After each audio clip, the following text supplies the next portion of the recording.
Hi viewers, welcome to our channel. இன்றைக்கி நம்ம சேனலில் என்ன ரெசிபி பார்க்க போகிறோன்னா, இட்லிக்கு தொட்டுக்கிற மாதிரி சூப்பரான ஒரு சைட் டிஷ்ஷுங்க.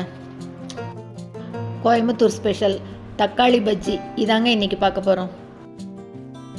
கோயம்புத்தூர் சைட்லலாம் பார்த்திங்கன்னா இட்லி தோசைக்கு வந்து சட்னி சாம்பாரை விட பஜ்ஜி வைக்கணும் அதுதான் கேட்பாங்க. அவ்வளோ ஸ்பெஷலான டிஷ் இது. சூப்பரான இந்த ரெசிபி எப்படி பண்ணுறதுன்னு பார்க்குறதுக்கு முன்னால் இப்போ தான் நம்ம சேனலை ஃபஸ்ட் டைம் பார்க்குறீங்கன்னா கண்டிப்பாக சப்ஸ்கிரைப் பண்ணிவிட்டு பாருங்கள். கூடவே பக்கத்தில் இருக்கிற பெல் ஐக்கானில் ஆல்ங்கிறத தட்டி விடுங்க. ஸோ நான் போடுற வீடியோ எல்லாமே உடனுக்குடனே நோட்டிஃபிகேஷனாக வந்துடும். வாங்க இந்த கோயம்புத்தூர் ஸ்பெஷல் தக்காளி பஜ்ஜி எப்படி பண்ணுறதுன்னு பார்க்கலாம்.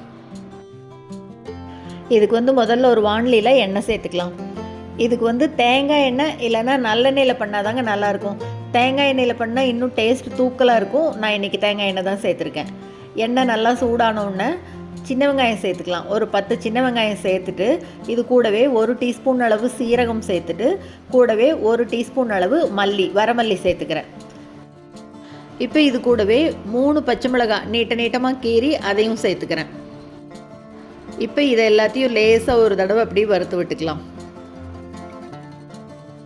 எண்ணெய் நல்லா காஞ்சதுக்கு அப்புறமா தான் இதெல்லாம் சேர்த்துறோம். அதனால் ரொம்ப நேரம் வதக்க வேண்டாம். ஒரே ஒரு தடவை திருப்பி விட்டுட்டு இப்போ இது கூட தக்காளி சேர்த்துக்கிறேன். இதுக்கு வந்து தக்காளி நல்லா தாராளமாக சேர்த்தணும். நான் வந்து 5 தக்காளி எடுத்துகிட்டு நல்லா வாஷ் பண்ணி இந்த மாதிரி கட் பண்ணி சேர்த்துக்கிறேன்.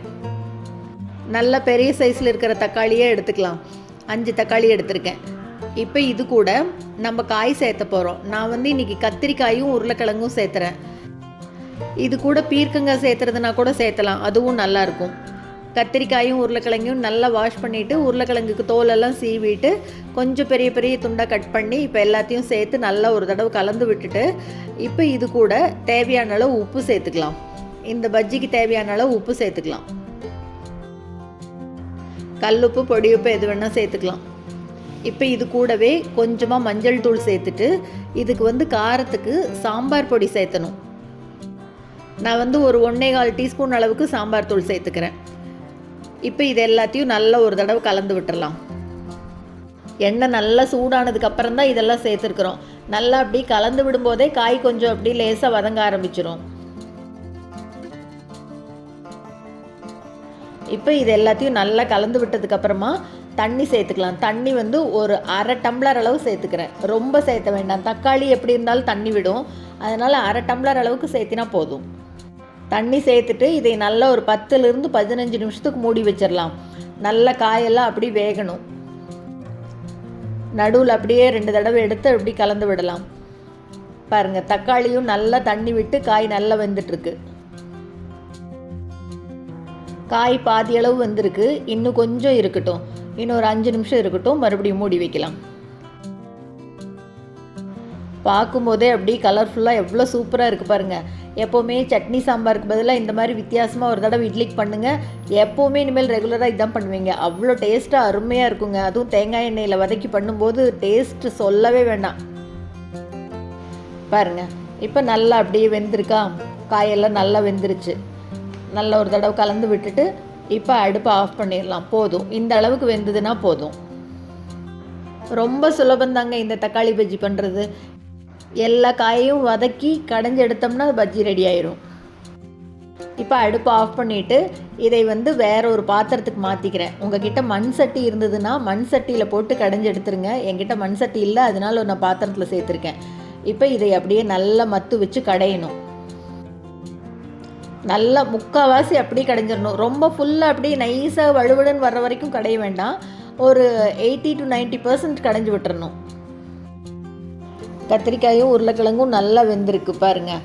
அப்படி நல்லா இந்த அளவுக்கு கடைஞ்சி விட்டாச்சு. போதும். இப்போ இதை எடுத்து வச்சுட்டு இதுக்கு தாளித்து கொட்டணும். இப்போ ஒரு வாணலியில் எண்ணெய் சேர்த்துக்கலாம். மறுபடியும் நான் தேங்காய் எண்ணெய் தான் சேர்த்துறேன். எண்ணெய் சேர்த்து எண்ணெய் நல்லா சூடாகட்டும். எண்ணெய் சூடானோடனே இப்போ இது கூட 1/2 டீஸ்பூன் அளவு கடுகு சேர்த்துக்கிறேன். கடுகு பொரியட்டும். இதுக்கு தாளிக்கிறதுக்கு வந்து மெயினாக கடலைப்பருப்பு சேர்த்தணும். உளுத்தம்பருப்பு கூட ஆப்ஷனல் தான். கடலைப்பருப்பு சேர்த்துக்கிறேன். இப்போது கடலைப்பருப்பு கூட ஒரு சும்மா 1/4 டீஸ்பூன் அளவுக்கு உளுத்தம்பருப்பு சேர்த்துக்கிறேன். பருப்பு ரெண்டும் நல்லா பொன்னிறமாக வரட்டும். இப்போ இது கூடவே ஒரே ஒரு காஞ்ச மிளகாய் கிள்ளி சேர்த்துட்ருக்கேன். பாருங்கள், பருப்பு நல்லா பொன்னிறமாக வந்த உடனே இது கூட ஒரே ஒரு பெரிய வெங்காயத்தை பொடி பொடியாக கட் பண்ணி அதையும் சேர்த்து வதக்கிக்கணும். வெங்காயம் வதங்கும் போதே இப்போ இது கூட ஒரே ஒரு கொத்து கருவேப்பிலை சேர்த்துட்டு வெங்காயம் நல்லா கொஞ்சம் கண்ணாடி பதத்துக்கு வர்ற வரைக்கும் வதக்கிக்கலாம். பார்த்தா பெரிய ப்ராசஸ் மாதிரி இருக்கும், ஆனால் ஒன்றுமே இல்லைங்க. எல்லா காயையும் வதக்கி விட்டுட்டு அதுக்கு ஒரு தாளிப்பு போடுறோம், அவ்வளோதான். பாருங்கள், வெங்காயம் வதங்கிருச்சு. இந்த அளவு வதங்கினோடனே இப்போ இது மேலே நல்ல பொடி பொடியாக கட் பண்ண கொத்தமல்லி தலையை தூவி விட்டுடலாம். கொஞ்சம் தாராளமாகவே தூவிக்கலாம். கொத்தமல்லி தலையோடு சேர்த்து நல்லா ஒரு தடவை அப்படியே வதக்கி விடலாம். கொத்தமல்லி தலை சீக்கிரமாக உங்களுக்கு வதங்கிடும் அப்படியே சூட்டுக்கே. நல்லா கலந்து விட்டதுக்கப்புறமா இப்போ நம்ம கடைஞ்சி வச்சுருக்கோம் இல்லையா, காய் தக்காளி எல்லாம் சேர்த்து, அதே இது கூட சேர்த்துக்கலாம். பாருங்கள், பார்க்கவே எவ்வளோ கலர்ஃபுல்லாக அப்படியே சூப்பராக அப்படியே சாப்பிடணும் போல் இருக்குது. அவ்வளோ நல்லா இருக்குங்க, டேஸ்ட் அருமையாக இருக்கும். இப்போ இது ரொம்ப கெட்டியாக இருக்குது, அதனால் கொஞ்சமாக தண்ணி அதிலேயே அலசி சேர்த்துக்கிறேன். தாளிப்பில் இதுக்கு கண்டிப்பாக தேங்காய் எண்ணெயும் கடலைப்பருப்பும் சேர்த்து செஞ்சு பாருங்கள், அவ்வளோ அட்டகாசமாக இருக்கும். ஒரே ஒரு தடவை அப்படியே நல்லா கலந்து விட்டுறலாம். பாருங்கள், ரொம்ப தண்ணியாகவும் வேண்டாம், ரொம்ப கெட்டியாகவும் இருக்க வேண்டாம். இந்த மாதிரி கன்சிஸ்டன்சியில் இருந்ததுன்னா சரியாக இருக்கும். இப்போ மூடி போட்டு மூடி வைக்கலாம். ஒரே ஒரு நிமிஷம் கொதி வந்ததுன்னா போதும், உடனே ஆஃப் பண்ணிடலாம். இதுக்கப்புறம் ரொம்ப நேரம் கொதிக்கணும்னு வேண்டாம். பாருங்கள், ஒரே ஒரு கொதி வருதா, போதும். இந்த அளவுக்கு வந்ததுன்னா போதும். இப்போ அடுப்பை ஆஃப் பண்ணிடலாம். அவ்வளோதாங்க, அருமையான தக்காளி பஜ்ஜி செம்ம சூப்பராக ரெடி ஆயிடுச்சுங்க. அப்படியே சுட சுட இட்லிக்கு போட்டு சாப்பிட்டிங்கன்னா எவ்வளோ இட்லி உள்ளே இறங்குதுன்னே தெரியாது, அவ்வளோ அட்டகாசமாக இருக்கும். சூப்பரான இந்த ரெசிபியை நீங்களும் செஞ்சு பார்த்துட்டு மறக்காமல் கமெண்ட்டில் சொல்லுங்கள். இந்த வீடியோ உங்களுக்கு பிடிச்சிருந்ததுன்னா லைக் பண்ணுங்கள், ஷேர் பண்ணுங்கள், கமெண்ட் பண்ணுங்கள். மறக்காமல் நம்ம சேனலை சப்ஸ்கிரைப் பண்ணுங்கள். கூடவே பக்கத்தில் இருக்கிற பெல் பட்டனையும் தட்டி விடுங்க. ஸோ நான் போடுற வீடியோ எதுவுமே மிஸ் பண்ணாமல் பார்க்கலாம். தேங்க்ஸ் ஃபார் வாட்சிங்.